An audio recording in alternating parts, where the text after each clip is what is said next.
Bonjour, bonsoir au microphone, Bruno Guglielminetti. Très heureux de vous retrouver pour cette édition de Mon Carnet, l'édition du vendredi 27 janvier 2023. Cette semaine, beaucoup d'intelligence artificielle au menu. On va parler avec une entreprise qui utilise l'intelligence artificielle d'OpenAI pour faire de la relation client.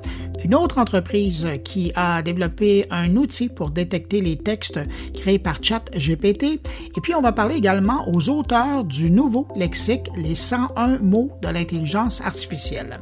Mais je vous rassure, il y a aussi de l'intelligence naturelle à cette émission. D'abord mes invités, mais également mes collègues, dont le professeur de l'Université d'Ottawa, Luc Dupont, qui va s'intéresser à la fin du duopole Google-Facebook dans le domaine de la publicité en ligne.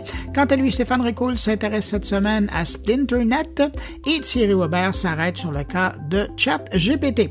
Alors voilà pour le menu de cette édition, mais juste avant de commencer, permettez-moi de saluer, comme à l'habitude, 5 auditeurs de Mon Carnet. Salutations cette semaine toute particulière à Richard Bertrand, Magali Nichols, Lionel Tardier, Sondiba Jalali et André Moquin. À vous 5, merci pour votre écoute. Et puis merci à vous également, que je n'ai pas nommé, mais qui m'accueillez en ce moment entre vos deux oreilles. C'est très apprécié. À tous, je vous souhaite une excellente écoute.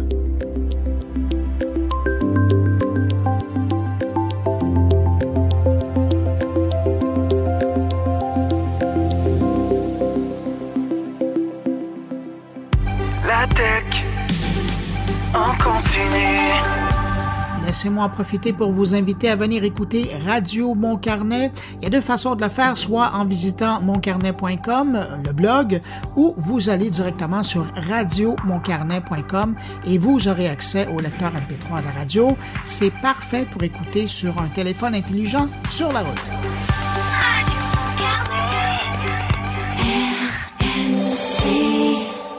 Un mot pour revenir sur cette Xème tentative du gouvernement américain de mettre au pas Google. Cette fois, c'est appuyé par 6 États, dont la Californie et l'État de New York, que le département américain de la justice a porté plainte contre Google pour pratiques anticoncurrentielles.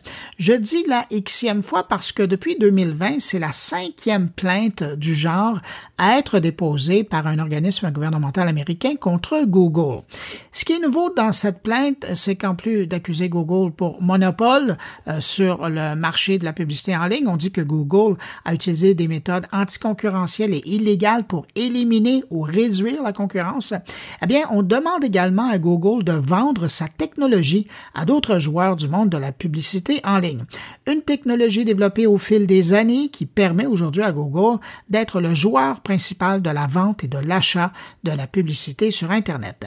Et si vous vous demandez pourquoi il y a autant d'intérêt dans cette poursuite contre Google, c'est qu'aujourd'hui, chaque jour sur la planète Internet, il se vend pour 13 milliards de dollars de publicité sur le web seulement aux États-Unis. Imaginez 13 milliards de dollars de pub seulement aux États-Unis chaque jour. Vous comprendrez qu'il y a maintenant des joueurs qui voudraient mettre la main sur une petite partie de ce marché ou simplement augmenter leur part de marché. Le magazine Science et Vie a publié un article très intéressant sur les travaux d'un groupe international de chercheurs qui s'est récemment intéressé aux conséquences neurobiologiques de nos communications par écran interposé qui se sont multipliés à puissance 1000 pendant la pandémie. Ça, le chiffre de 1000 pendant la pandémie, c'est moi, c'est pas les chercheurs. Selon eux, c'est assez simple. La communication par écran interposé, comme on a vécu de vidéoconférence, pourrait nuire au développement du cerveau, particulièrement chez les jeunes. Alors, dans le cadre d'une étude, les chercheurs ont comparé l'activité électrique des cerveaux de 62 mères et leurs enfants. Ces derniers étaient âgés entre 10 et 14 ans, donc en pleine transition vers l'adolescence, et les scientifiques ont comparé les interactions en face-à-face, donc en personne, par rapport à une communication à distance assistée par technologie. Alors pensez justement à la vidéoconférence. Les chercheurs ont constaté que l'interaction via la plateforme de vidéoconférence atténuait considérablement la synchronisation intercérébrale entre la mère et son enfant. Et les chercheurs disent que cette connexion entre humains, cette synchronisation intercérébrale, est très importante pour le cerveau humain. Si elle est altérée d'une manière ou d'une autre, ça pourrait avoir des conséquences notables, en particulier au cours des périodes de transition du développement des jeunes vers l'adolescence notamment. Au cours des interactions en face à face, 9 connexions intercérébrales ont été enregistrées entre la mère et son enfant, mais en mode de vidéoconférence, il y a seulement une seule connexion intercérébrale qui a été enregistrée. On peut lire dans les conclusions de l'étude que cette pratique de la vidéoconférence chez les jeunes pourrait avoir un impact durable sur le développement cognitif de l'enfant, particulièrement pour ce qui est des mécanismes entourant les interactions sociales, et un autre risque, c'est celui de diminuer le développement de l'empathie et de la collaboration de l'enfant.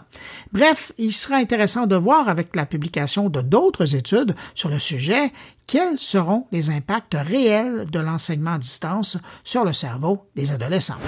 Cette semaine, Microsoft a publié ses résultats financiers et on découvrait, en marge de sa plus faible croissance de vente en 6 ans, que son réseau social LinkedIn, lui, il va très bien. D'ailleurs, on dit que le réseau social des professionnels connaîtrait un taux de participation et d'engagement record ces derniers temps. Aujourd'hui, selon les chiffres de Microsoft, LinkedIn, c'est 900 millions de membres. En comparaison, Facebook, c'est bientôt 3 milliards et TikTok, 1,7 milliard. Mais à côté de ça, vous avez Twitter qui compte 350 millions. Bref, LinkedIn va bien et la croissance se poursuit. Microsoft dit qu'au cours des 3 derniers mois, le chiffre d'affaires de LinkedIn aurait augmenté de 10% par rapport au trimestre précédent. Et la bonne nouvelle pour LinkedIn, c'est que maintenant, 3 nouveaux membres s'inscrivent chaque seconde et plus de 80% de ces membres viennent de l'extérieur des États-Unis. Seul bémol dans le paysage, dans son calcul, Microsoft continue de compter ses membres en Chine, alors que la plateforme, elle, n'est plus disponible en Chine depuis octobre 2021, alors qu'à l'époque, Microsoft s'était retiré du marché en invoquant les pressions chinoises en matière de censure des contenus. Juste avant d'aller rejoindre Claire Bourget du Net Tendance pour parler du dernier fascicule qui porte sur l'usage du numérique par les foyers québécois, un mot sur les Canadiens et le jeu vidéo. C'est l'Observatoire des technologies médias qui a publié cette semaine 2 rapports explorant l'utilisation des jeux vidéo par les Canadiens, les adultes, mais également les enfants. En rafale, d'abord l'étude qui concerne les adultes, la moitié des adeptes de jeux vidéo déclarent utiliser des appareils mobiles pour jouer. Ce sont les 18-34 ans qui disent passer le plus de temps à jouer à des jeux vidéo. Plus de la moitié des internautes canadiens déclarent avoir une console de jeu à la maison. Sinon, du côté des jeunes, 4 jeunes francophones sur 5 ont joué à un jeu vidéo au cours du dernier mois. Ce sont les enfants de 7 à 11 ans qui sont les plus grands adeptes de jeux vidéo et 85% des adolescents de 12 à 17 ans ont également joué à des jeux vidéo. Parmi les jeunes francophones qui jouent à des jeux, 33% ont regardé quelqu'un d'autre jouer en ligne. L'intérêt est plus marqué chez les garçons, on parle de 47%, et les jeunes de 7 à 17 ans, alors là, on parle de 39%. Tel que promis, on va rejoindre Claire Bourget à l'instant alors que l'Académie de la transformation numérique de l'Université Laval à Québec vient de faire paraître une nouvelle édition du Net Tendance qui s'intitule « Portrait numérique des foyers québécois ». Bonjour Claire Bourget.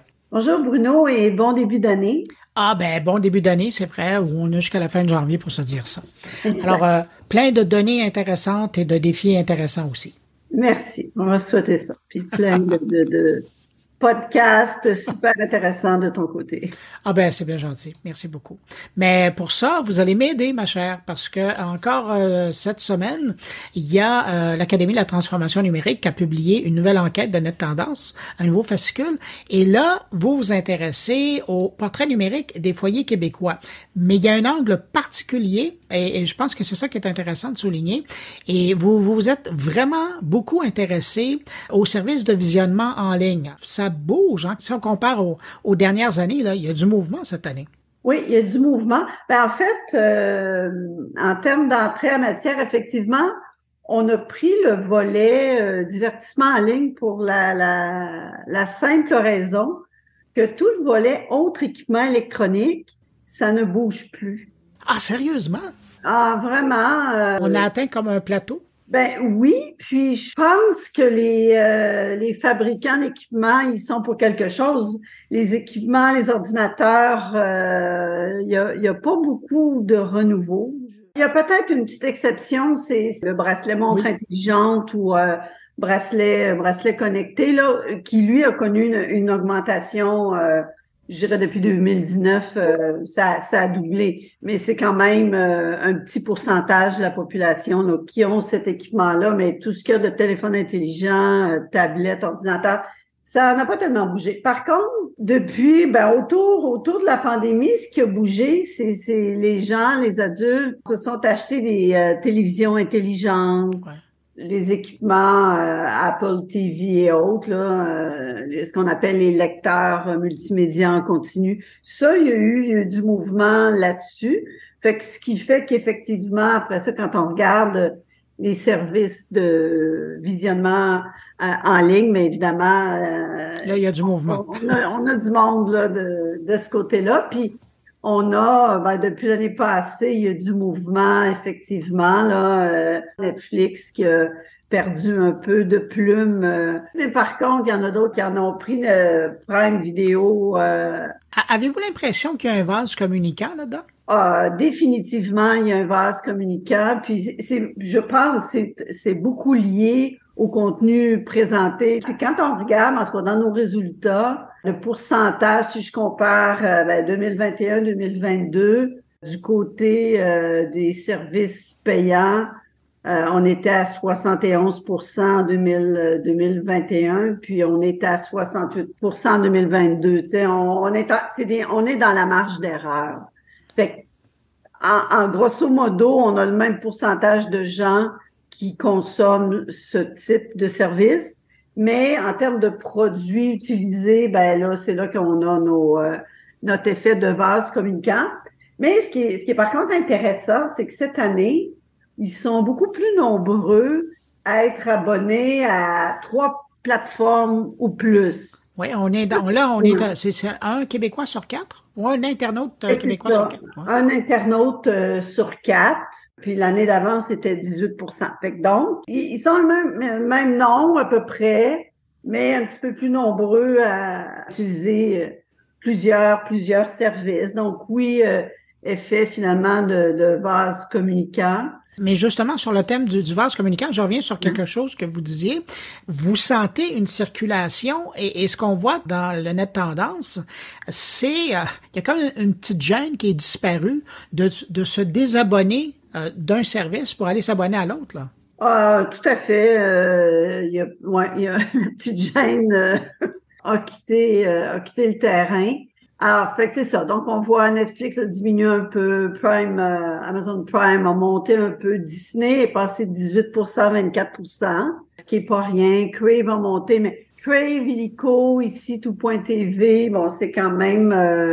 Comment vous expliquez que les joueurs, j'allais dire étrangers, là, en guillemets, là, ce sont tous des Américains, sauf Crave, là, qui est canadien, ça appartient à Bell, mais donc les 4 gros joueurs avancent, sauf Netflix, et les joueurs québécois, eux, diminuent. T'as pas grand-chose, mais diminuent. Ça demeure, c'est des petits pourcentages. Je regarde ici... Tout.tv, on était à 8% cette année, c'était 9%. On reste autour de 10%. Tu sais, je dirais pas que ça diminue, en tout cas dans ce cas-ci. Illico, il y a un petit écart de 2%. C'est des tout petits écarts. Fait qu'on est dans les marges d'erreur. Fait qu'encore là, ça tourne, je dirais, autour de 15-16%, mais il bouge pas beaucoup, Illico. Puis les majors, là, en bon français, c'est là, oui, là, ça bouge, puis c'est beaucoup lié à l'offre, aux séries qu'ils offrent. Là, on a vu sur Netflix, je pense qu'il y a du contenu, comme ils appellent, français-canadien. Ça, c'est dans un québécois. Leur offre de contenu augmente. Bon, est-ce que ça sera assez pour... C'est sûr que les gros canons... attire toujours. Ça attire beaucoup. Justement, à ce sujet-là, Claire, vous avez regardé l'intérêt des Québécois en fonction du nouveau service là ou du nouveau forfait qui est proposé par Netflix avec publicité. Oui, puis ce qu'on a comme données, c'est que chez les abonnés de Netflix, c'est 55% qui se disent intéressés, soit très ou assez intéressés par ce type de forfait, puis qui génère moins de revenus à l'entreprise Netflix. Donc, ça pourrait peut-être être être risqué pour eux parce que du côté de ceux qui ne sont pas intéressés, chez les abonnés de Netflix, on est à 40%. Ça va être intéressant de suivre les chiffres. Oui, effectivement. Claire, avant de vous laisser partir, je veux que vous me parliez de cette impression de passer trop de temps devant les écrans. Ça, c'est intéressant. Vous avez sondé les adultes québécois là-dessus. Et, je suis pas sûr que c'est une bonne nouvelle, mais ils ont l'impression de justement y laisser trop de temps. Oui, ça fait 3 années consécutives qu'on pose cette question-là. Puis encore cette année, chez l'ensemble des adultes québécois, c'est 40% qui nous disent que leur temps passé devant les écrans a augmenté depuis l'année précédente. C'est quand même... C'est impressionnant, oui. Parce que ces gens-là ont pas plus d'heures par jour que nous autres. Mais je trouve ça intéressant. Je regardais le détail et vous nous apprenez que c'est chez les gens de 18-24 ans où on retrouve le plus de gens qui disent avoir l'impression de passer trop de temps devant les écrans. On est à 75%. Oui, on leur a posé la question, avez-vous l'impression que vous avez passé trop de temps? Puis, quant à la perception d'avoir passé trop de temps, chez les 25 à 34 ans, c'est 3 personnes sur 4. Fait que là, c'est des petites alarmes, ces résultats-là, sur cet aspect, je dirais. Vous nous laissez de quoi penser. Ben, merci beaucoup, Claire Bourget, d'avoir accepté mon invitation. Claire Bourget, elle est la directrice intelligence d'affaires et recherche marketing à l'Académie de la transformation numérique de l'Université Laval. Et puis, c'est aussi, puis c'est important de le dire, c'est l'âme derrière le Net Tendance. Merci beaucoup, Claire. Ben, merci, Bruno. À la prochaine.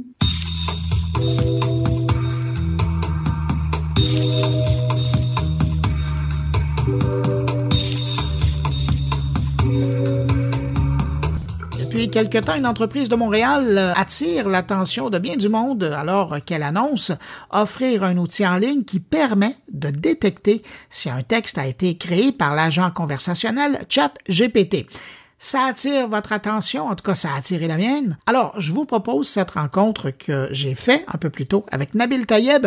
Il est le PDG et cofondateur de DraftEagle, l'entreprise qui a inventé cet outil de détection. Nabil, la vie fait drôlement les choses, mais vous êtes présentement PDG d'une entreprise qui s'appelle Draft & Goal, une entreprise qui se spécialise dans l'automatisation des tâches là, en utilisant l'intelligence artificielle. Et à l'intérieur de donc les activités de l'entreprise, semble-t-il, si on écoute l'histoire qui se raconte, vous avez fait une découverte assez intelligente, c'est-à-dire que vous êtes capable aujourd'hui de décoder la signature d'un outil qui est très populaire de ce temps-ci et dont on parle, c'est ChatGPT. Qu'est-ce que c'est exactement? Comment ça s'est passé, cette histoire-là?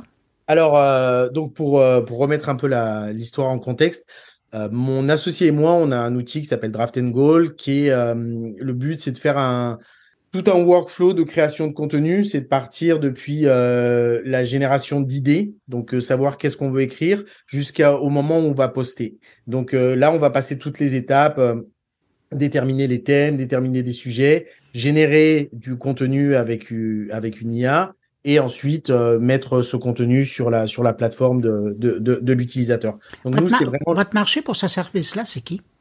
Notre marché pour ce service-là, c'est principalement les grandes entreprises qui ont besoin de générer beaucoup de contenu à grande échelle, et puis les grandes agences marketing ou les grandes agences de SEO qui ont besoin de créer aussi beaucoup de contenu pour leurs différents clients. Et peut-être même à la limite des boîtes qui font de la création de contenu. Oui, absolument. OK. Absolument. Alors, je vous laisse poursuivre votre histoire. Donc ça, c'est l'outil principal. Nous, l'idée, c'est pas du tout de créer un contenu pour faire du spam qui va permettre de créer un très grand nombre de contenus sans contrôle. Nous, on veut que l'humain reste aussi dans la boucle. Donc, il y a une étape qui est que une fois qu'on a généré le contenu, l'humain vient vérifier le contenu, l'améliorer, mettre du contexte, rajouter des sources, vérifier les contresens, parce que ça c'est une des particularités des modèles de langage, qui sont des modèles, et ça c'est très important à dire, les modèles aujourd'hui sont des modèles de langage et pas des modèles de connaissance. Donc ils maîtrisent très très bien le langage, ils maîtrisent beaucoup moins bien la connaissance. La connaissance est plus probabilistique pour eux que qu'autre chose. Et c'est pour ça qu'il arrive à l'occasion qu'on lit un texte qui a été généré par une intelligence artificielle et on a vraiment l'impression qu'elle est sûre d'avoir raison alors qu'elle est en train de nous dire que le vide, il est plein alors qu'il est, il est vide. Et oui, mais on va dire que les IA aujourd'hui ont un peu les symptômes de notre époque, c'est qu'elles peuvent dire des choses très fausses avec beaucoup d'assurance. Donc, donc c'est ça. Mais blague à part, nous, voilà, c'est vraiment à un moment donné, on a besoin d'un humain qui va contrôler la qualité du contenu.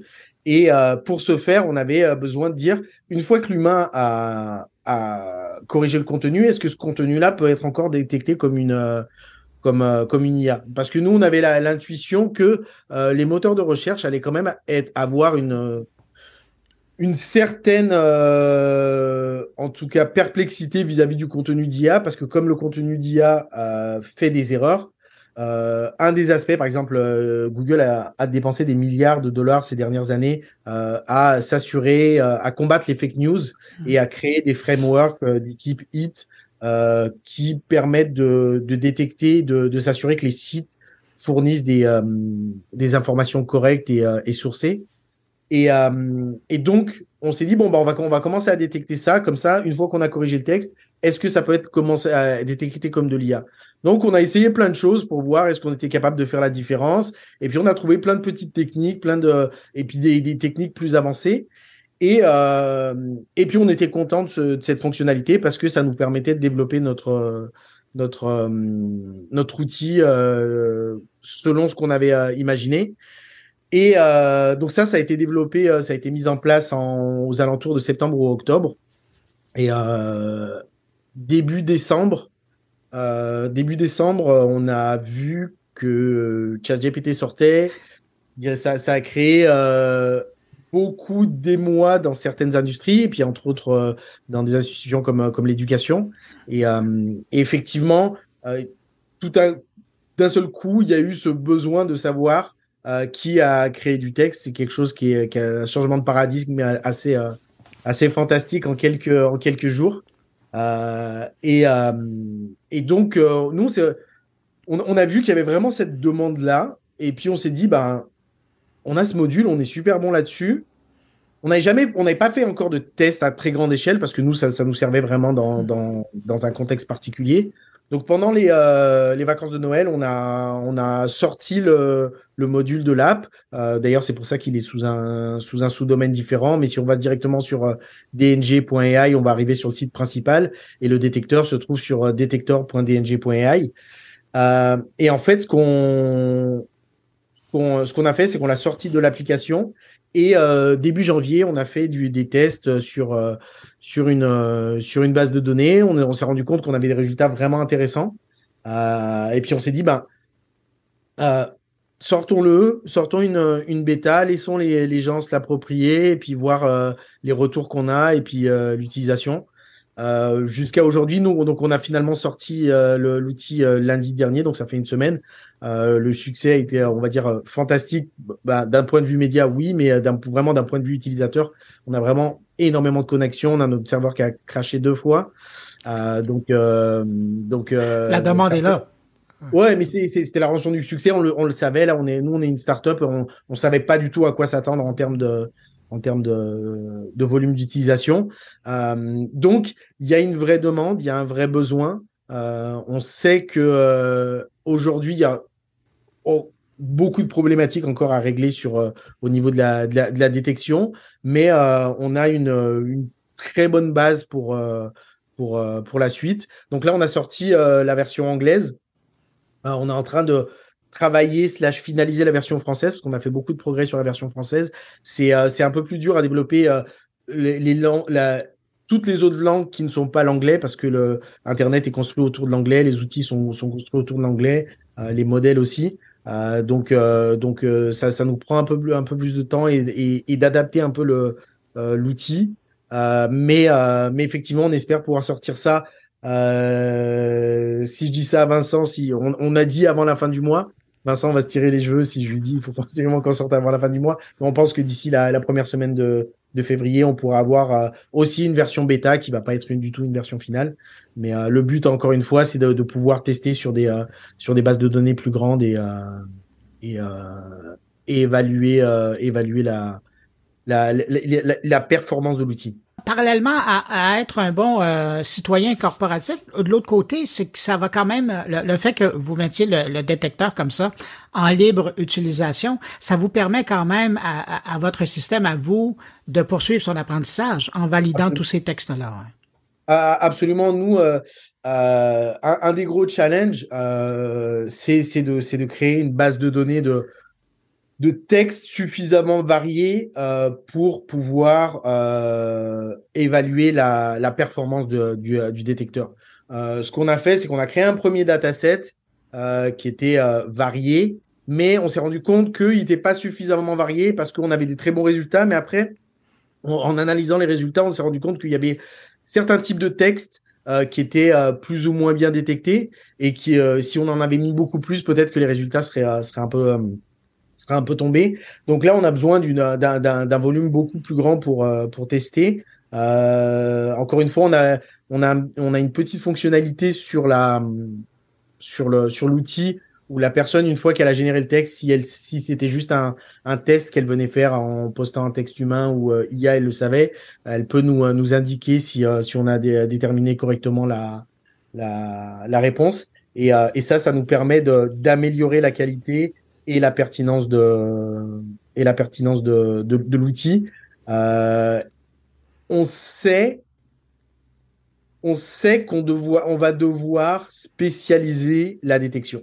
Donc l'un des premiers points, c'est que il n'y aura jamais un détecteur qui détectera à 100% tous les textes d'une manière infaillible. Ça, c'est impossible et on ne le verra pas.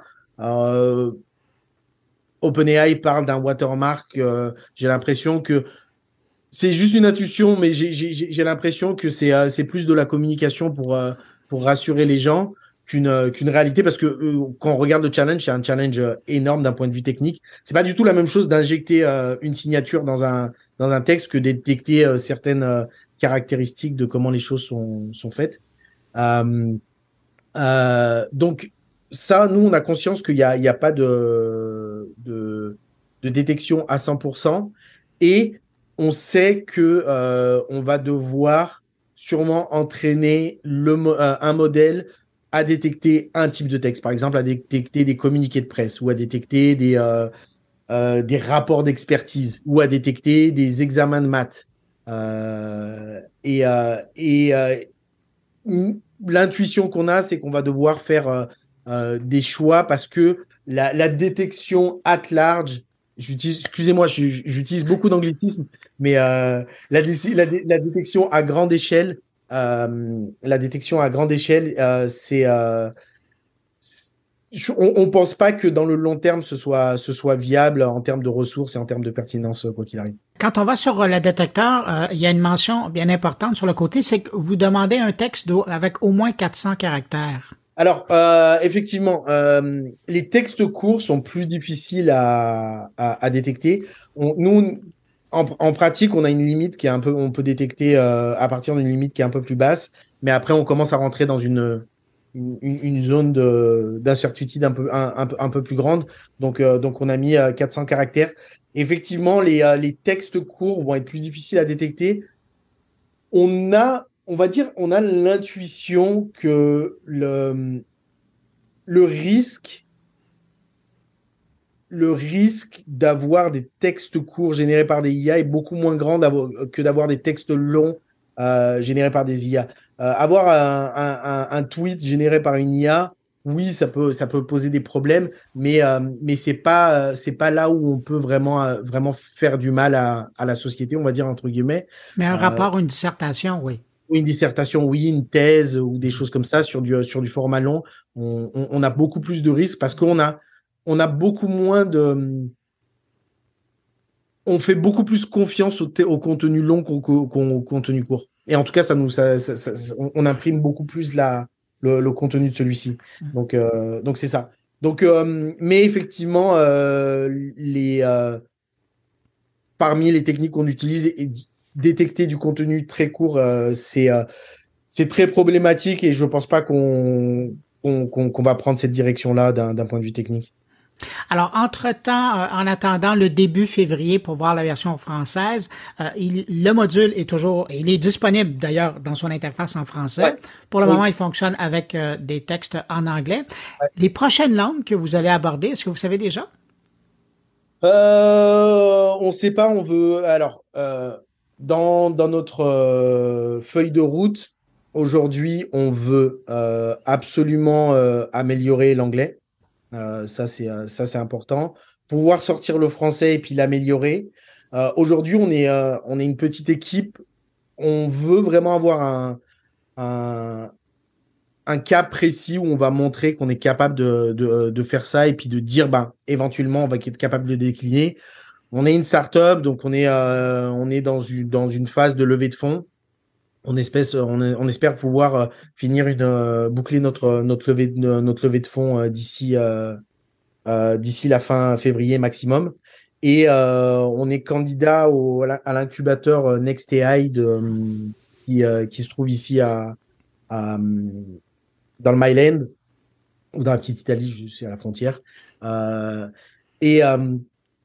Et ça aussi, si on a la chance de pouvoir intégrer l'incubateur, ça va nous aider à avoir plus de ressources et à exécuter plus rapidement. Mais après, aujourd'hui, c'est vrai qu'il faut que nous, on compose avec notre réalité du fait qu'on est une start-up avec beaucoup d'idées, mais pas de moyens. Ouais. Puis, mais de l'autre côté, au moins, toute cette visibilité, elle est bonne pour vous donner un coup de pouce. C'est toujours bien de voir qu'un de vos produits attire énormément l'attention, là. Absolument. Et puis, on a déjà des investisseurs qui nous ont contactés, qui s'intéressent. On a plusieurs rendez-vous qui sont programmés pour cette semaine et la semaine prochaine. Mis à part les investisseurs qui nous avaient déjà confirmé leur intérêt auparavant. Donc oui, non, c'est cette exposition et pour nous, on va dire c'est quasiment touchant parce que on travaille un peu dans l'ombre, c'est dur, on met notre argent dans le projet, on prend des risques et puis avoir des gens qui prennent du temps pour essayer de comprendre ce qu'on fait et puis en parler, pour nous c'est super bien. Moi, Vincent et moi, on est hyper contents de ce qui se passe aujourd'hui, mais après on veut pas tomber dans l'écueil de rentrer juste dans une hype média. On a vraiment besoin d'exécuter. La semaine dernière et cette semaine vont être très difficiles parce que on fait beaucoup de médias, mais on a vraiment besoin d'exécuter parce que les gens, on reçoit même des mails, les gens nous envoient des retours, nous disent ça fonctionne moins bien, j'ai envoyé ce texte-là, ça fonctionne pas. Donc on veut pas se contenter d'être une jolie histoire dans les médias, mais d'être vraiment une entreprise viable à terme. Écoutez, Nabil Tayeb, j'invite les gens à essayer l'outil, à en parler. Cet outil-là, mais aussi votre autre outil là, qui sert justement, qui est un assistant à la création de contenu. Là. Et juste un petit bémol sur l'autre outil. Aujourd'hui, c'est une préinscription. Et puis, on fait rentrer des utilisateurs au fur et à mesure qu'on améliore l'outil. Mais si les gens s'inscrivent, ils pourront avoir accès à l'outil dans les prochaines semaines. Bon, alors voilà. Et moi, je vous invite, si vous êtes curieux de où découvrir le détecteur ou sinon l'outil d'assistant au développement de contenu, vous allez sur la page du sommaire de cet épisode de Mon Carnet, puis vous allez voir, il y a les hyperliens juste à côté du nom de Nabil Tayeb. Nabil Tayeb, cofondateur et PDG de Draft & Goal, merci d'avoir pris du temps, félicitations, puis merde pour la suite. Et merci à vous, et puis j'espère qu'on aura d'autres bonnes nouvelles par la suite. Ah, sûrement. Au revoir. Bye bye.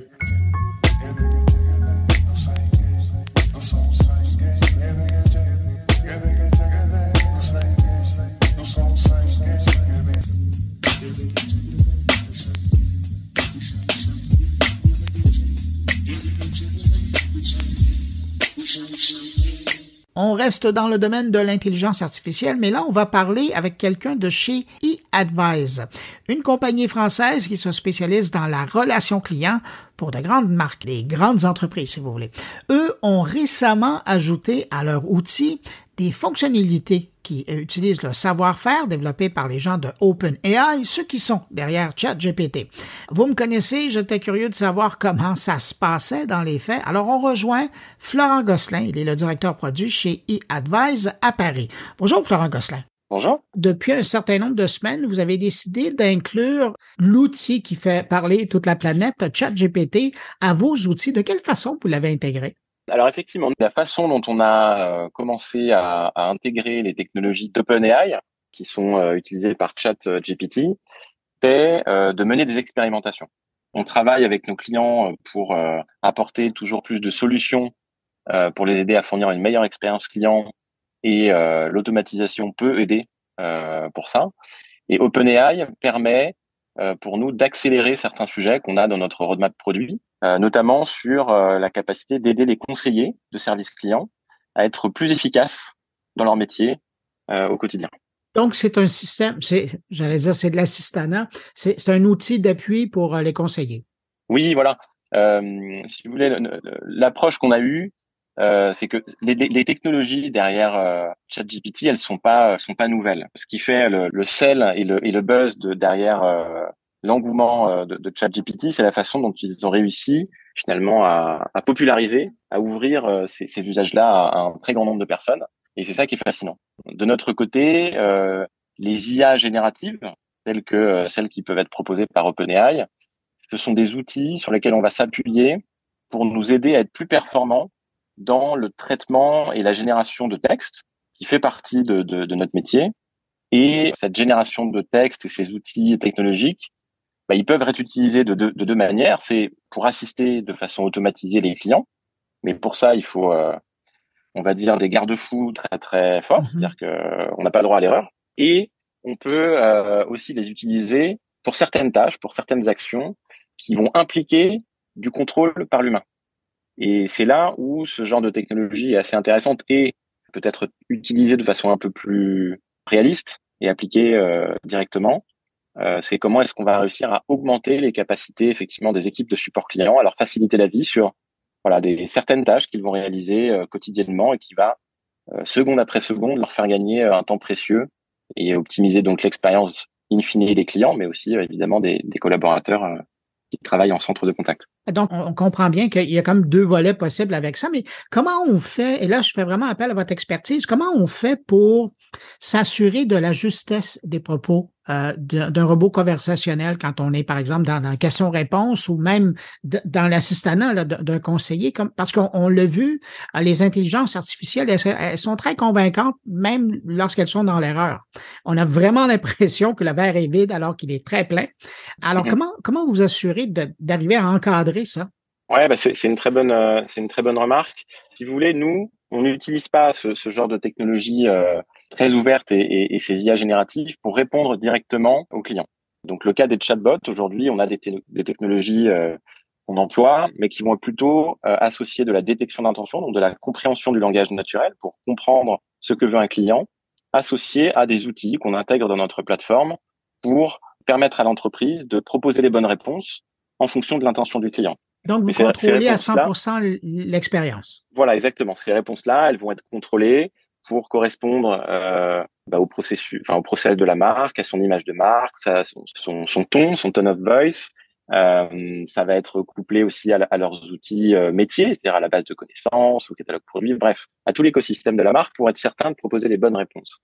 Et à l'inverse, on propose aussi des fonctionnalités qui permettent d'augmenter les capacités des conseillers. Et là, on a ce retour humain qui est indispensable parce que l'humain, à la fin, c'est lui qui va pouvoir s'assurer que les recommandations, les suggestions que les outils vont pouvoir proposer sont pertinents ou pas, ou en partie, et décider donc de les utiliser à bon escient.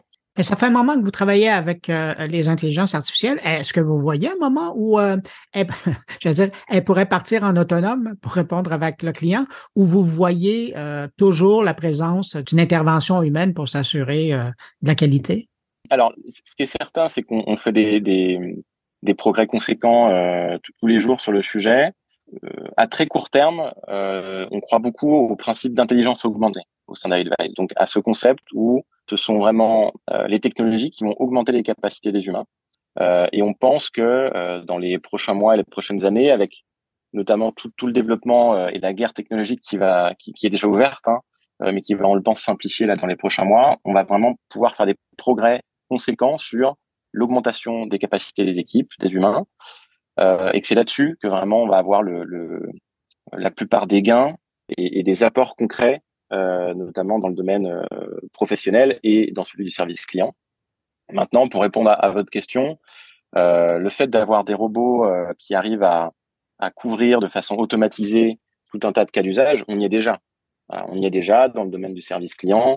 Par exemple, de notre côté, on a une soixantaine de pourcents des interactions qui ont lieu sur notre plateforme qui incluent déjà la présence d'une AI et environ 30% qui est complètement autonome. Maintenant, on n'est pas dans un scénario où on lâche une IA complètement autonome dans la nature pour aller dialoguer avec les clients. On reste évidemment dans des process où la marque a construit sa stratégie conversationnelle, elle maîtrise l'image qu'elle veut renvoyer, les scénarios sur lesquels aussi elle fait interagir ce chatbot, et c'est très performant sur certains cas d'usage. Avez-vous l'impression que, parce que vous le disiez, l'expérience de chat GPT, ce qui est un peu magique, c'est de mettre monsieur et madame tout le monde en contact avec une intelligence artificielle, de tester, de voir les bons coups, les mauvais coups, les dérives possibles, mais aussi tout ce que ça peut amener. Avez-vous l'impression que là-dedans, il y a un volet éducatif qui fait que lorsqu'ils arrivent dans un environnement qui est celui de vos clients et qu'ils rencontrent un robot conversationnel, une petite boîte qui apparaît, ils vont s'attendre à quelque chose? Ouais. Alors évidemment, la popularité de ce type de nouvelles technologies et de nouveaux voilà la manière dont c'est vulgarisé et dont ça a été mis sur le marché, forcément ça crée des réactions. Et nous les premiers, hein, on est aussi les premiers utilisateurs avec nos proches, avec nos enfants. On s'amuse à tester et c'est assez fascinant. Voilà, donc ça fascine tout le monde, y compris évidemment les décideurs, nos clients, nos interlocuteurs en entreprise. Qui doivent vous interpeller là-dessus aussi. Qui nous interpellent, qui nous disent, bah voilà, on aimerait effectivement, on a déjà quelques expérimentations effectivement sur lesquelles on a communiqué pour expliquer aussi la démarche dans laquelle on était en termes d'innovation, et forcément ça crée des réactions. Maintenant, dans le domaine du service client en entreprise, les décideurs, ils sont en fait, ça crée de l'engouement pour tester des choses. Voilà, c'est vrai que ça accélère la volonté d'un décideur dans une entreprise d'expérimenter. Voilà, parce qu'on perçoit tout de suite, et c'est ça la puissance de ChatGPT selon moi, hein, par rapport on va dire aux alternatives qui sont présentes sur le marché depuis un petit moment, c'est que on perçoit tout de suite l'intérêt et les cas d'usage concrets que ça peut avoir dans le domaine évidemment du service client, mais dans le domaine des contenus, du marketing, du journalisme. On perçoit tout de suite un cas d'usage, et quand on teste, on se dit tout de suite, tiens, ça marche quand même plutôt bien. Et en fait, ça crée effectivement cette volonté d'expérimenter, et ça accélère effectivement la mise en place de projets. Effectivement, ça on l'a bien constaté. Ouais. Et quand on regarde dans les dernières semaines ou derniers mois, qu'est-ce que vous avez appris dans l'intégration de ce type d'outils? Alors, ce qu'on a appris, c'est que déjà, on arrive à multiplier les idées. Voilà. Nous, on a une roadmap dans nos équipes produits qui est très tournée vers l'intelligence artificielle conversationnelle, son implication envers les équipes de service client. C'est au cœur de notre stratégie depuis maintenant plus de 3 ans. Donc, le premier apprentissage, c'est que déjà, ça nous bouscule de façon positive, et ça nous aide et ça nous force à trouver de nouvelles idées. Ça, c'est la première dimension. Ensuite, l'apprentissage qu'on a par rapport à ces technologies, c'est que on perçoit les apports, les bénéfices, la puissance, notamment sur tout ce qui est résumé, génération de texte. On perçoit aussi certaines limitations sur la capacité que ces outils vont avoir à se connecter à la donnée des marques, par exemple, pour apporter des réponses qui vont être vraiment personnalisées, spécifiques, je vous le disais, sur un univers de marque, mais aussi par rapport à un contexte client. Vous l'évoquiez tout à l'heure, ces IA, elles sont incroyablement bluffantes. mais elles peuvent être aussi très trompeuses dans le fait qu'elles vont fournir des réponses très plausibles et très naturelles dans leur formulation, mais qui vont être truffées d'erreurs. Et donc, l'apprentissage qu'on fait aussi, c'est que, comme toute technologie, il y a des avantages, mais il y a aussi des limitations. Et c'est notre rôle en tant qu'éditeur logiciel de faire la part des choses et de faire en sorte que on applique la technologie et plusieurs technologies sur les bons cas d'usage au bénéfice des entreprises. Voilà. Et ça, on continue d'apprendre et nos équipes continuent d'apprendre sur ces sujets en testant, en expérimentant, en voyant les limites et en mettant des choses en place avec nos clients. Florent Gosselin, CPO chez eAdvice, merci d'avoir pris du temps pour partager vos expériences dans le domaine de l'utilisation des intelligences artificielles dans le contexte des relations avec les clients. C'est très apprécié. Merci. Avec grand plaisir. Merci à vous.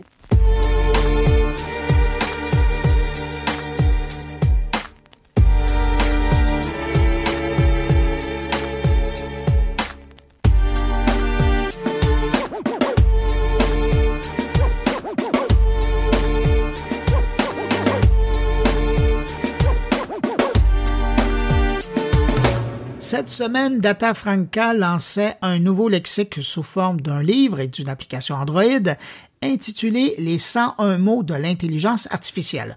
Un ouvrage rédigé par deux farouches défenseurs du français dans le monde des technologies. Je parle de Claude Coulombe, consultant en intelligence artificielle appliquée, et Patrick Drouin, professeur titulaire au département de linguistique et de traduction de l'Université de Montréal. D'ailleurs, tous les deux sont également directeurs scientifiques chez Data Franca. Alors, pour parler de leur ouvrage et du français dans l'univers de l'intelligence artificielle, eh bien, je les ai invités tous les deux. Bonjour, messieurs. Bonjour. Messieurs, d'abord, félicitations. Vous venez, on va utiliser l'expression, vous venez d'accoucher d'un ouvrage qui va éclairer bien des gens. Je le disais dans la présentation, les 101 mots de l'intelligence artificielle. Mais je présume que vous avez dû vous faire violence parce que dans le domaine de l'intelligence artificielle, il y en a pas mal plus que ça. Comment vous avez procédé pour faire la sélection des 101 mots de l'intelligence artificielle? Moi, je vais juste rebondir sur l'image et dire que c'était plus une césarienne qu'un accouchement d'en avoir choisi 101, puis je vais laisser Claude commenter sur la sélection. Merci. Concernant la sélection, en fait, ça a été un travail difficile parce qu'effectivement, il y a le lexique en lui-même, le grand lexique là, sur lequel on travaille, il y a plus de 5000 mots, en fait, 5000 entrées. Donc, c'était de trouver les choses les plus fréquentes, celles qu'on rencontre dans les articles, et aussi les mots qui posent des problèmes aussi au niveau du contenu, de la définition. Les gens vraiment veulent savoir c'est quoi exactement. Donc, avoir un tout cohérent, quand même petit, c'est un travail difficile, mais on a quand même réussi à le faire. Mais on a fait aussi du dépouillement. On savait statistiquement quels mots étaient les plus fréquemment utilisés dans les articles et tout. On partait des termes anglais souvent aussi pour se guider. Justement, autant pour les 101 que pour les 5000, comment vous arrivez à offrir ou à proposer une adaptation? Est-ce qu'on parle d'une adaptation ou d'une traduction de ces mots-là en français? Le terminologue en moi dirait que c'est pas de la traduction. C'est souvent des adaptations. Il y a parfois des équivalents qui sont déjà en utilisation dans Internet, donc on va essayer de voir s'il y a des choses qui sont déjà utilisées et qui sont partiellement ou implantées, mais souvent on trouve de l'anglais dans les textes français. Donc on cherche beaucoup dans les thèses et les mémoires qui sont publiées en France et au Québec. Malheureusement, ils sont souvent en anglais, même en France, même au Québec. Vous dire, ouais. Et quand on trouve rien, quand on trouve quelque chose, on va essayer de s'aligner. D'ailleurs, sur le travail de l'Office québécois de langue française et sur Termium, quand il y a des choses qui sont déjà suggérées. Quand il y a rien ou que c'est un peu embryonnaire, on va regarder dans Internet si on trouve des choses, on regarde dans Wikipédia, et quand on n'est pas content ou qu'on a un peu des doutes sur les choses qui sont parfois des traductions directes dans des calques, on va proposer des choses. Et là, la créativité se met en marche. Et d'ailleurs, la créativité vient beaucoup de Claude, qui propose beaucoup de choses. Et là, c'est de l'aligner un peu sur ce qui existe déjà comme terme semblable dans le domaine. Monsieur Coulombe, c'est quoi justement votre processus de création pour arriver à proposer des versions françaises de ces mots-là?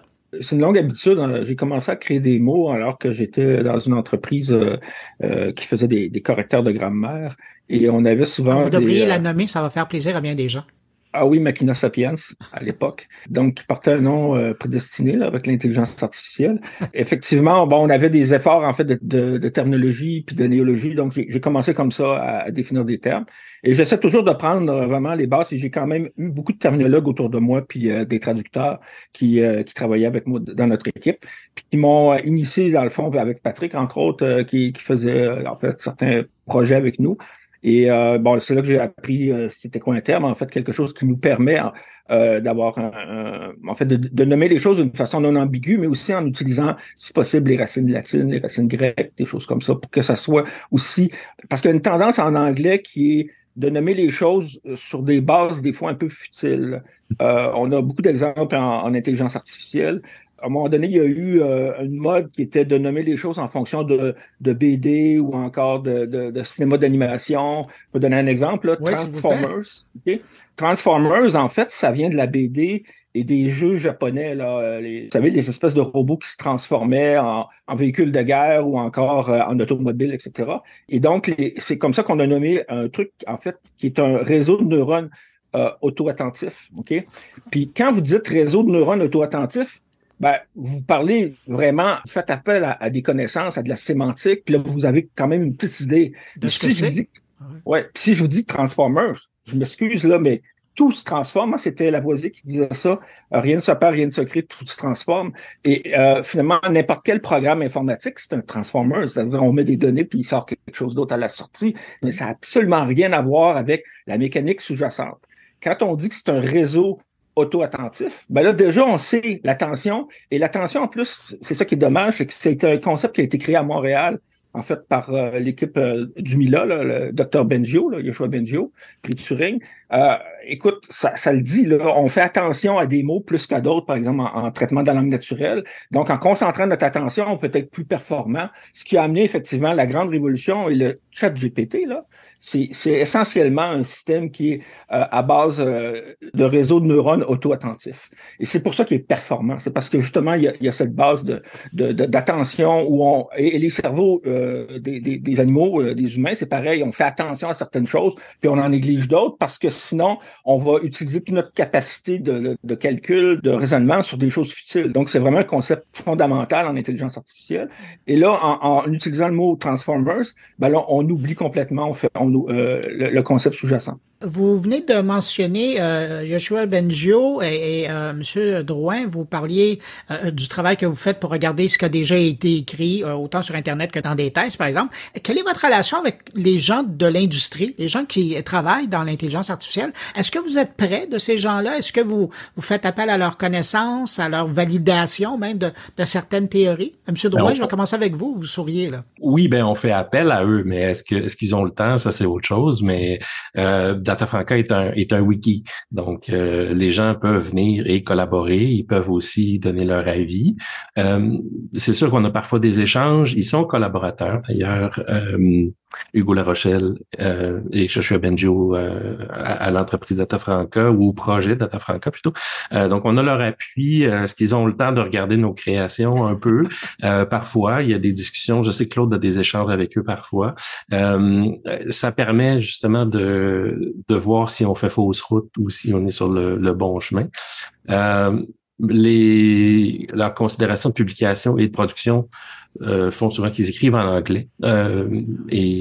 Justement, je pense qu'ils sont, oui, et je pense qu'ils sont contents de voir qu'on propose des équivalents ou des termes qui correspondent à leur création en anglais ou pas leur création, mais à ce qu'ils utilisent au quotidien en anglais. C'est un écho qu'on a eu, ça, clairement. Maintenant, ils sont invités à collaborer, c'est sûr. S'ils veulent mettre la main, l'épaule à la roue, plutôt, ils sont les bienvenus. En fait, tout le monde est le bienvenu. Monsieur Coulombe, est-ce qu'il y a des termes, des mots qui portent plus à débat, à échange que d'autres? Ah oui, tout à fait. Je vais prendre un exemple. C'est le mot embedding, qui est beaucoup utilisé, mais en plus, le mot, même en anglais, il n'est pas très bien choisi là, au départ. Puis pas rien que ça, c'est qu'après ça, il évolue dans le temps. Mais ça, c'est un phénomène qu'on voit beaucoup dans les nouveaux mots, et particulièrement en anglais, où on se préoccupe pas trop du sens. Hein. Mais là, c'est ça. Embedding, ça a évolué. Il y avait des embeddings statiques, puis après ça, des embeddings qui étaient dynamiques. Après ça, on avait différentes définitions de l'embedding. Nous-mêmes, on a cheminé, puis on avait nos premières traductions ou définition, il y avait ce qu'on appelait un plongement. Puis là, un plongement, c'est une définition mathématique. Ça, c'est un terme, on parle d'espace vectoriel, puis de sous-espace, etc. Puis il y a eu des discussions autour de ça. C'était pas un mauvais terme en soi, mais c'était pas aussi précis que vecteur contextuel dense, qui est devenu le mot qu'on a proposé, le terme qui a été proposé. Mais ça, c'est une évolution avec beaucoup de réflexion, puis je dirais que c'est sur plusieurs années même que ça s'est fait. Et c'est bien de pouvoir le mettre dans le lexique, parce que là, on vient de donner quelque chose d'utile à la communauté. Puis même les anglophones utilisent maintenant des termes un peu plus dans ce genre-là, le vecteur contextuel, le conceptual vector, parce qu'ils se rendent compte que le mot embedding veut rien dire. Et en plus, il est ambigu parce qu'on va utiliser embedding en informatique pour parler du logiciel embarqué. On a affaire à un mot valise, là. C'est ça, un mot valise. Alors que quand on dit vecteur contextuel, déjà, on voit que c'est un vecteur puis qu'il y a une contextualisation qui est faite, donc on tient compte des autres mots autour. D'ailleurs, c'est comme ça que ces créatures-là, ces objets-là sont calculés avec des réseaux de neurones peu profonds. Et ça sert à enrichir, effectivement, c'est des entrées enrichies pour des algorithmes d'apprentissage profond. Je m'adresse au professeur Drouin. Je regarde ce travail-là auquel vous participez. Pour vous, qui êtes un professeur qui baignait dans le monde des langues, ça se place où dans une carrière comme ça, de prendre un moment dans sa vie pour aller définir et créer un immense lexique comme ça sur un monde, je ne dirais pas que c'est nouveau, l'intelligence artificielle, ça fait longtemps que ça existe, là. Ça se place où dans une carrière d'un professeur comme vous? Ben, ça se place assez difficilement, en fait, mais il faut, en fait, se débarquer, comme vous l'avez dit, assez rapidement dans la carrière. Moi, je travaille en traitement automatique des langues appliqué à la terminologie. Donc, c'est à la fois la terminologie et l'intelligence artificielle qui sont débarquées. L'intelligence artificielle est venue bousculer un peu ce que je faisais. Donc, l'idée, c'est de réagir à cette chose-là. Data Franca, j'étais pas là dès le début du projet. Moi, ça m'a permis de comprendre des technologies que j'utilise. Je suis pas concepteur des technologies d'intelligence artificielle, je suis un utilisateur. Donc, de comprendre comment ils fonctionnent. Ça me permet aussi de mieux voir ce que je peux aller chercher ou non avec ces choses-là. Et ça permet, il y avait un besoin, il y a un besoin de terminologie. Et puisque je travaille en terminologie, l'idée de la terminologie, c'est de créer des lexiques. Donc, c'est un peu la boucle qui est bouclée, là. Ça permet de créer des lexiques sur des choses que j'utilise à peu près au quotidien. Et en étant à l'Université de Montréal, ben, on est assez bien placé pour ça, parce qu'il y en a beaucoup du travail qui se fait au département d'informatique et de recherche opérationnelle de l'Université de Montréal, avec qui on entretient des liens avec le département de linguistique sur une base assez constante. Donc, ça venait boucler la boucle. Ça tombe bien. Et ça fait plaisir, en fait, de pouvoir faire des lexiques, ce que j'ai pas fait beaucoup dans ma carrière comme terminologue. Je travaillais plus sur l'extraction automatique de la terminologie. Là, ça me permet de travailler sur des résultats et de les décrire. Monsieur Coulombe, ce lexique-là, et là, je pense autant aux 5000 mots que même cet ouvrage-là, là, des 101 mots, qui sera probablement le premier contact que les gens auront avec votre grande œuvre. Ça se place où dans le domaine de la langue française au Québec? Parce qu'au Québec, quand on parle de la langue française, souvent, et de terminologie, souvent, on va penser à l'OQLF, l'Office québécois de la langue française. Et là, on voit des gens comme vous qui travaillent à trouver un équivalent à ce qui se fait dans la langue française. Où ça se place dans la linguistique au Québec? En fait, on a des collaborations avec l'OQLF qu'on aimerait d'ailleurs avoir sur une base plus régulière, plus constante, là. Mais on fait, nous, un travail en amont, en fait. Nous, on fait en fait du travail de lexique avec de l'enrichissement, je dirais encyclopédique, on explique les choses, etc. Mais on fait pas des fiches terminologiques en bonne et due forme avec et ça, on n'a pas le temps non plus de faire ça, surtout pas à l'échelle de plusieurs milliers de termes. Là, ça se fait pas. Donc les 101 mots, ça c'est un petit peu plus proche d'un lexique, je dirais terminologique, mais ça ne l'est pas encore. Et ça, c'est plus, nous, on voit ça comme un travail en amont. Hein. On moissonne, on fait un premier. Parce que la raison de ça, puis la raison pour laquelle ce travail-là est important, puis pourquoi moi, je me suis investi là-dedans, c'est qu'il faut réagir rapidement. Okay? Il faut être très agile parce que c'est un monde qui bouge très, très vite, l'intelligence artificielle. On en a parlé. Il y a 6 mois, on aurait parlé de ChatGPT, puis on se serait fait traiter d'imbécile. Là. On aurait dit, ben non, ça se peut pas, ça n'existe pas. Ça, bon. Et là, on réagit, là, puis là, tout le monde réagisse comme si parce qu'il y a quand même eu GPT-3 avant, qui faisait tout à fait ce que ChatGPT fait, mais dans une interface qui était moins soignée. Puis aussi, bon, il y a un travail évidemment de sélection puis de filtrage des réponses là, par apprentissage par renforcement. Ça en est un autre mot qui est dans le lexique, là, qui est expliqué dans le lexique.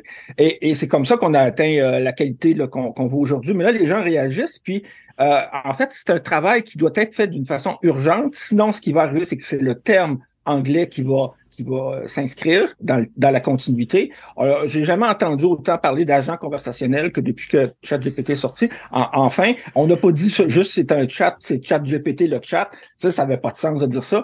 Fait que là, les gens ont commencé à chercher c'est quoi. Bon, ben, l'équivalent, c'est agent conversationnel ou dialogueur, peu importe. Mais au moins, les gens font un effort. Et nous, c'est ça, c'est d'être les premiers. On est vraiment en amont, en amont, avant tout le monde. Après ça, les gens de l'OQLF, normalement, ils peuvent reprendre notre travail, se servir de ça pour ajouter, en fait, perfectionner, puis peut-être même faire des choses différentes. Là, on prétend pas qu'on a la vérité, là. Évidemment, quand on parle de la langue française, la sempiternelle question, c'est que là, vous amenez des suggestions à la table et au Québec, probablement qu'on est habitué, on va les prendre et on va les amener dans notre quotidien. Mais il y a un autre pays, de l'autre côté de l'Atlantique, qui lui est toujours assez réfractaire à franciser son parler, particulièrement dans les industries nouvelles, on va dire ça comme ça. Mm-hmm. Est-ce que vous avez déjà fait des contacts? Est-ce que vous avez déjà eu des échos de l'outre-Atlantique pour voir comment ils reçoivent, comment ils vont utiliser votre lexique? Moi, je vais répondre. Là. En fait, il y a deux camps. Il y a des gens qui sont très heureux de voir qu'on fait un effort, puis les Québécois qui tiennent le flambeau de la langue française. Et puis, on a un autre groupe qui dit qu'on fait un travail d'arrière-garde, des vieux ringards qui s'occupent de la langue française. Nous, on est passé à autre chose. On est dans l'Europe, puis ils sont pas capables. Leur bouche, la langue, leur pic, quand ils disent le mot intelligence artificielle, IA, ils vont dire AI, ils sont pas capables de dire. J'ai cherché, moi, des vidéos YouTube avec en français et on dit jamais apprentissage automatique, on dit toujours machine learning. Et je vais vous dire, j'ai eu le même réflexe, moi, quand j'étais adolescent. C'est ce qu'on appelle du colonialisme. En fait, quand j'étais adolescent, j'étais pas capable de dire beurre d'arachide. Il fallait que je dise beurre de pinot parce que sinon, j'avais l'impression que c'était pas correct. J'utilisais pas le bon terme.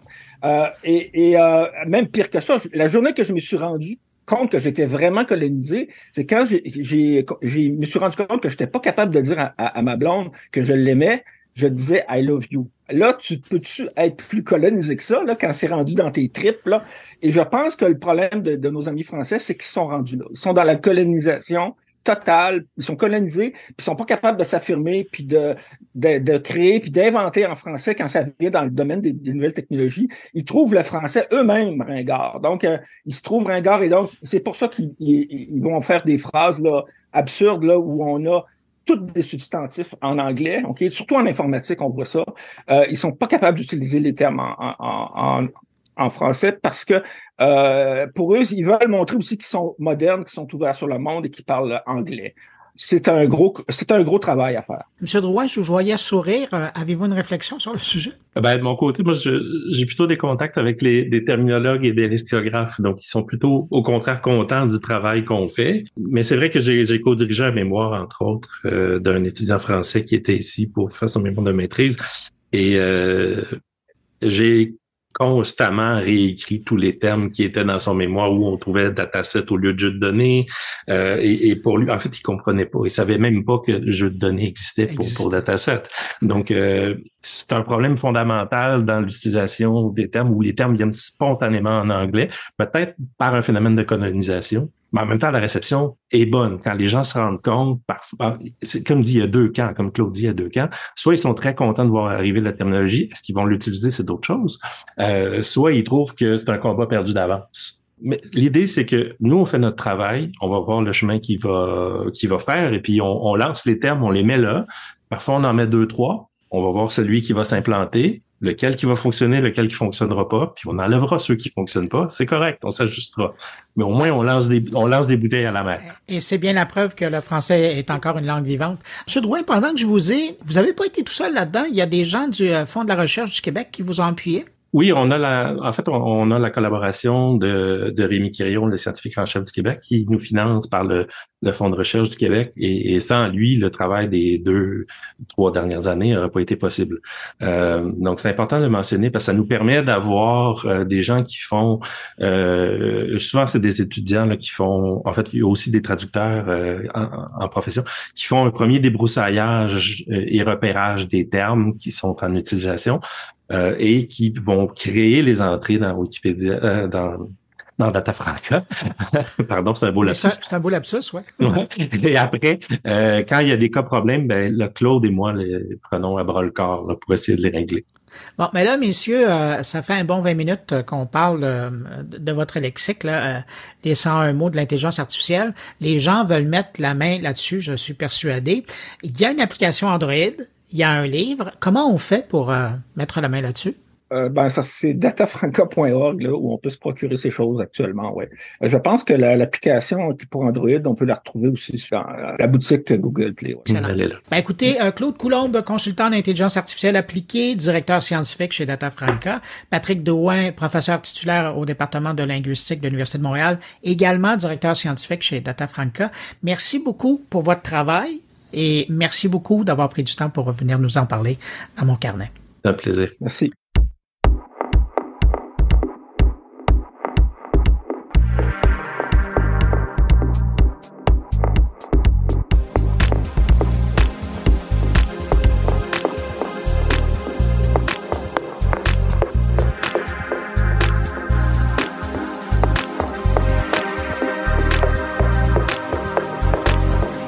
Autour de mes collègues maintenant, et on commence avec Luc Dupont qui nous présente cette semaine un billet sur la fin du duopole Google-Facebook dans le monde de la publicité en ligne. Coup de tonnerre au pays de la publicité numérique pour la première fois en 10 ans. Les 2 premiers joueurs de l'industrie vendent moins de 50% de toute la publicité numérique. C'est donc dire que pour Google et Facebook, qui vivaient une véritable histoire d'amour au pays de la publicité numérique, les choses se compliquent. Les choses se compliquent pour toutes sortes de raisons, entre autres de nouvelles politiques en lien avec le système d'exploitation d'Apple qui fait en sorte que soudainement, les utilisateurs ont le choix d'être suivis ou non, et qu'à l'usage, plus de 80% de ces mêmes utilisateurs choisissent de ne pas être suivis. C'est l'arrivée aussi de nouveaux formats. Je pense par exemple au streaming, aux plateformes vidéo également, qui vendent de plus en plus de publicité. À l'arrivée de nouveaux joueurs, Amazon, qui très rapidement s'est taillé une place au soleil d'importance. Alors, tous les espaces systématiquement sur la plateforme d'Amazon sont désormais à peu près à vendre. Alors, je pense par exemple aux résultats de recherche, aux combinaisons de produits les uns avec les autres. Et sans surprise, des entreprises comme Walmart, eBay et Etsy, qui œuvrent dans des univers similaires, connexes, se montrent de plus en plus intéressés à la vente de publicité. Je pense aussi à Snap, évidemment à TikTok qui séduit particulièrement les générations X, génération Z, les millennials, les influenceurs. Le problème, bien sûr, dans le cas de TikTok, il est lié à la confidentialité des données. Je rappelle qu'il s'agit d'une entreprise qui est possédée par des Chinois.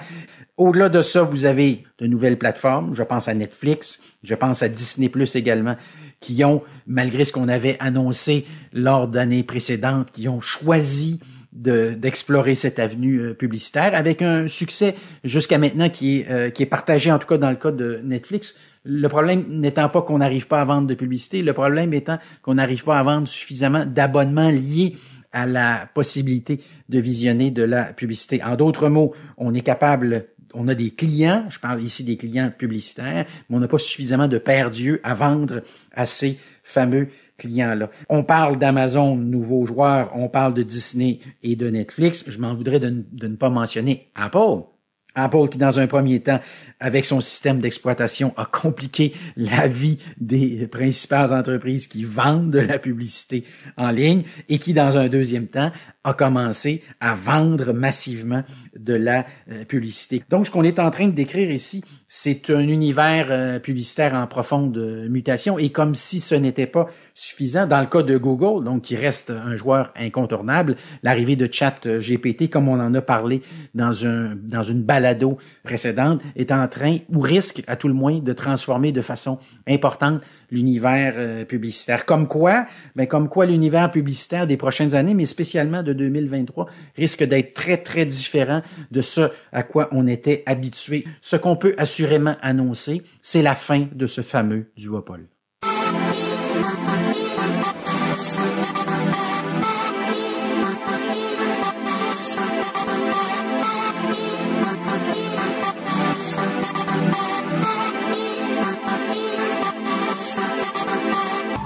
Alors, cette semaine, Stéphane Ricoul y va d'une petite définition et analyse rapide de ce qu'est le Splinternet.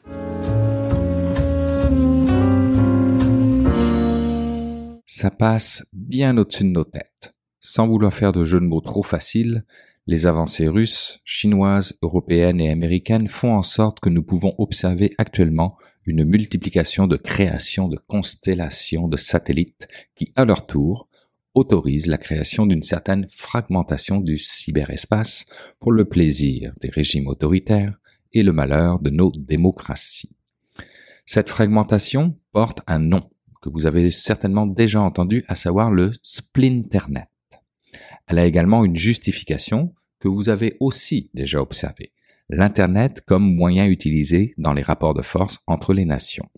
Je vous ai déjà parlé des initiatives chinoises, iraniennes et russes de se déconnecter de l'Internet mondial. Eh bien, c'est ça, le Splinternet. C'est la représentation dans le cyberespace des blocs idéologiques qui existent dans notre monde.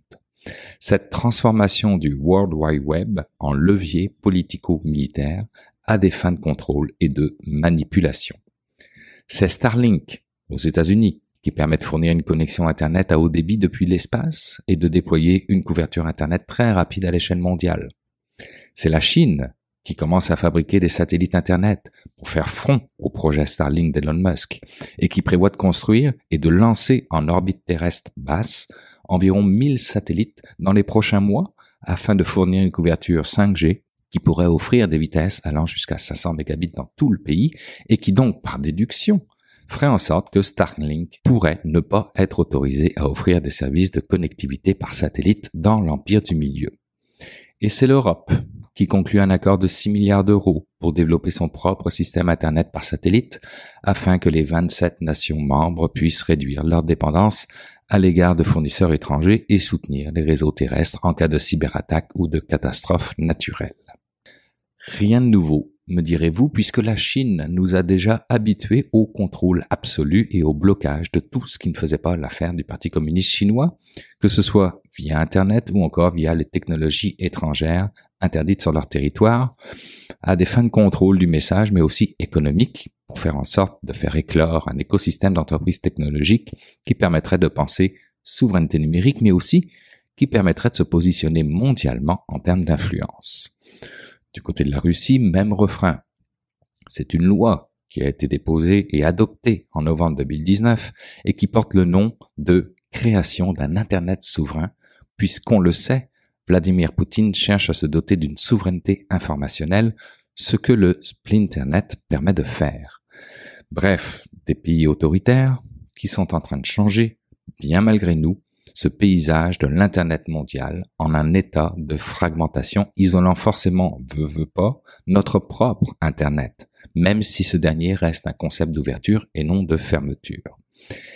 Et c'est là que le bas blesse pour nos démocraties qui s'en trouvent fragilisées. Imaginez un instant, Internet, lieu de prédilection pour les échanges, l'information, l'entraide, le Internet que Tim Berners-Lee a voulu, a imaginé. Celui qui donc, par essence, fait preuve d'une porosité totale pour son bon fonctionnement, mais qui ouvre alors grand les portes à l'ingérence et à l'influence à grande échelle pour quiconque aurait des ambitions de manipulation à des fins de contrôle. C'est pas pour rien que Joe Biden lui-même a fait un appel pour un Internet libre et ouvert, rejoint par une 60aine de pays au travers d'une déclaration pour le futur de Internet qui commence par Nous sommes unis par la conviction que les technologies numériques ont le potentiel de promouvoir la connectivité, la démocratie, la paix, l'état de droit, le développement durable et l'exercice des droits de l'homme et des libertés fondamentales. Mais comme rien n'est parfait dans ce monde, Joe Biden a beau faire ce genre d'appel, on sait très bien, les États-Unis ont elles aussi cette ambition d'avoir une certaine mainmise sur les données numériques mondiales et que de surcroît les pays européens ont déjà une certaine dépendance, eux, vis-à-vis des Américains dans ce domaine. Comme le dit si bien Asma Mala, spécialiste des enjeux politiques et géopolitiques de l'économie numérique et enseignante à Sciences Po et à l'École Polytechnique, le cyberespace a subi un processus de militarisation. Il est devenu un espace de lutte et de rapport de force entre nations, et plus exactement entre blocs idéologiques distincts, poussant à une fracture du réseau global. Et comme le dit maintenant si bien ChatGPT, le terme Splinternet renvoie à l'idée que l'Internet devient de plus en plus fragmenté, différents pays et régions créant leurs propres lois et réglementations qui régissent l'Internet à l'intérieur de leurs frontières. Cela peut conduire à la mise à disposition de différentes versions de l'Internet dans différentes parties du monde, avec différents contenus et différents niveaux d'accès. Certains experts estiment que cela pourrait conduire à un Internet plus sûr et plus stable, tandis que d'autres craignent que cela n'entraîne une plus grande censure et une réduction de la liberté d'expression. Dans l'ensemble, l'idée de Splinternet est toujours en évolution et ses implications futures sont débattues. Bref, ce que je trouve fantastique, cette fois-ci moi-même dans ce mot Splinternet, c'est qu'on a à la fois la concentration des conflits idéologiques dans un monde libre d'un côté et un monde fermé et dictatorial de l'autre. Mais pour autant, est-ce que le danger est réellement mondial ou est-ce que le véritable impact sera plutôt local?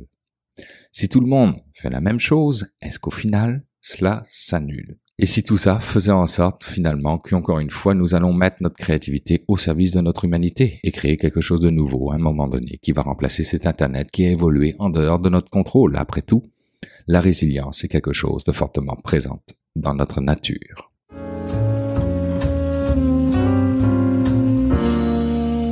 Pour terminer cette édition, on va boucler la boucle avec Thierry Weber qui s'intéresse cette semaine à ce qui est devenu littéralement le phénomène ChatGPT. Bonjour Bruno, bonjour les auditeurs de mon carnet. Est-il encore possible de ne pas parler de ChatGPT quand on donne dans la chronique techno telle que la mienne ici dans mon carnet, hein? Est-ce que les médias cesseront de relayer le nombre d'exemples malheureux ou amusants dans lesquels on trouve l'usage de la technologie d'OpenAI? Va-t-on vers encore plus de contenu traitant de cette déferlante autour de l'intelligence artificielle? Eh oui, désolé, mais je n'ai pas la réponse à toutes ces questions. Et en plus, je crois qu'avec ma capsule de cette semaine, eh bien, je n'arrangerai pas les choses. À l'image de certains qui s'insurgent envers les médias qui en font des caisses et qui ne cessent de dépeindre le tableau de plus en plus sombre, je vais rajouter un peu d'huile sur le feu avec quelques exemples traitant en bien ou en mal de la dernière technologie de ChatGPT de OpenAI.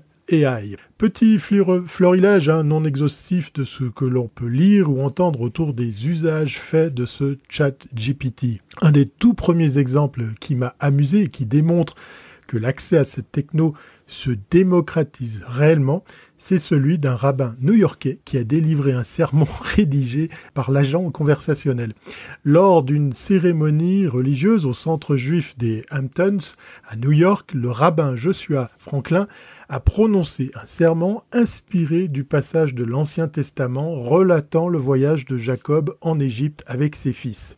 Avouant à son audience qu'il lui avait demandé d'écrire un sermon d'environ 1000 mots, avec le style d'un rabbin, en reliant la portion de la Torah de cette semaine, Vaïgash, à l'idée d'intimité et de vulnérabilité tout en citant Brené Brown, chercheuse en sciences sociales américaines qui travaille notamment sur la notion de vulnérabilité. La triche à l'école, c'est aussi un gros sujet qu'aiment traiter les médias ces derniers jours. Le ministère de l'Éducation nationale en France dit surveiller la question de très près, d'autant que l'outil montre ses limites dès que le niveau d'exigence augmente. Un professeur de droit à l'université l'a testé sur des questions très précises Et la sentence, elle tombe, il se trompe, je ne sais pas où il va chercher ses réponses parce que c'est quand même une caractéristique de ce logiciel, c'est qu'il ne nous dit pas quelles sont ses sources, le capot est fermé et on ne peut pas savoir comment il travaille, s'inquiète Bruno Dondero, professeur de droit à la Sorbonne. Une des premières réponses données à cette question est l'interdiction pure et simple, comme c'est déjà le cas dans différents pays qui sont allés traiter de triche reconnue l'usage d'une telle technologie dans le cadre de travail d'étudiants. Un autre domaine concerné par l'intelligence artificielle, et Dieu sait que j'aime pas ce terme, c'est le hacking. C'est pas le hacking que j'aime pas, c'est l'intelligence artificielle qui est un terme galvaudé. Mais ça, c'est une autre histoire. Et cela semble bientôt plus facile pour nos amis les brouteurs, hein, vous savez, ces personnes qui se font passer pour d'autres et organisent ainsi des arnaques au sentiment pour extorquer un maximum d'argent à leurs victimes. Les escrocs testent justement la capacité de ChatGPT à construire d'autres chatbots conçus pour se faire passer pour de jeunes femmes afin de piéger leurs cibles, a déclaré à Forbes un expert qui surveille les forums criminels. Le piratage n'est pas en reste puisque les cybercriminels ont commencé à utiliser le chatbot d'intelligence artificielle ChatGPT pour construire rapidement des outils de piratage, voire même carrément écrire du code pour s'en servir à des fins malhonnêtes. Et voici aussi la part d'ombre de ChatGPT. Le magazine Time relève d'une part qu'OpenAI a utilisé des prestataires kenyans pour rendre ChatGPT moins toxique. Oui, moins toxique. Oui, parce que GPT-3, le moteur de ChatGPT, a montré par le passé une capacité peu enviable à débiter des remarques violentes, sexistes et racistes. Pourquoi ? Parce que cette AI a été entraînée sur des centaines de milliards de mots extraits d'Internet. Et vous vous en doutez, cet énorme ensemble de données contient son lot de contenu toxique et d'a priori. Pour l'éduquer, entre guillemets, cette AI, OpenAI a donc dû mettre en place un mécanisme de sécurité supplémentaire afin de proposer un chatbot, le fameux dont on parle ici. Et là, pas de surprise, pas d'invention, pas de recette magique. À l'image des réseaux sociaux, ce sont des modérateurs traumatisés qui ont rectifié le savoir-vivre de ChatGPT avant qu'OpenAI n'ose le proposer au public. OpenAI a engagé une entreprise de sous-traitance kenyane, Sama pour son petit nom, pour aider à la création d'une AI modératrice de ChatGPT en soumettant des étiquettes, des exemples de contenus violents et de discours de haine, à l'AI. En novembre 2021, OpenAI a envoyé des milliers de bribes de texte à Sama, qui se présente comme une entreprise d'IA éthique et affirme avoir contribué à sortir des personnes de la pauvreté. Les employés de Sama sur le projet d'OpenAI ont reçu en moyenne un salaire entre 1,32 et 2 $ de l'heure. No comment. Et vous, quels sont les autres exemples d'usage de ChatGPT que vous avez pu voir ou même tester ? Dites-le moi en commentaire, je serais ravi de savoir ce que l'on peut faire de plus avec ce qui semble n'être que le début d'une très très longue série. En attendant de voir cette longue série, portez-vous bien et je vous dis à très bientôt si c'est pas avant.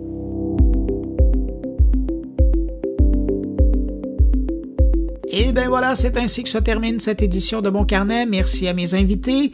Merci à Luc Dupont, Thierry Weber et Stéphane Ricoul pour leur participation cette semaine. Et puis merci à vous également qui êtes restés jusqu'à la toute fin de cette émission. Heureux d'avoir pu partager ce bout de journée avec vous.